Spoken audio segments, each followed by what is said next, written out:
Hey, what's up guys? So hari ni kita nak buat kerepek popia sira yang ni rasa cook crab manis-manis pedas. Boleh buat untuk kuih raya nanti. Okay, first korang ambil kulit popia. Tapi sebelum tu korang gaulkan tepung gandum dengan air sikit untuk jadikan gam lah.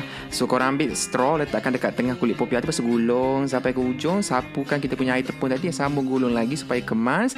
And then korang tarik keluar straw tadi. Lepas tu ulanglah 20 kali. Sebab kita nak pakai 20 helai daun pula kulit popia. Lepas tu korang potong menyerung macam ni. And letak dekat luar bagi dia kering and keras lebih kurang 15 minit. Baru kita goreng. Baru dia extra crispy sikit. Tapi minyak tu make sure betul-betul panas tau. So goreng sampai dia golden brown macam ni. Boleh bawa keluar. Okay, next korang tumis 15 bawang putih yang dah ditumbuk dengan 2 sudu cili kisar. Tumis kejap and dia masukkan air.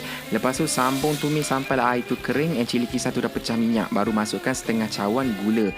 So yang ni kita nak buat caramel sira tu. So korang kacau-kacau sampailah dia jadi berbuih macam ni. Baru padamkan api and dia masukkan kita punya kulit popia tadi. Gaul-gaul sampai sebati.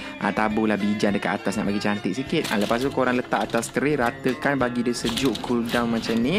And then dia akan dapat texture yang cook crab macam ni lah. So boleh letak dalam balang and sedia untuk dihidang di pagi syawal. Rasa dia sangatlah crispy, crunchy, manis-manis pedas macam tu. Memang sekejap je makan akan habis satu balang. Selamat Hari Raya.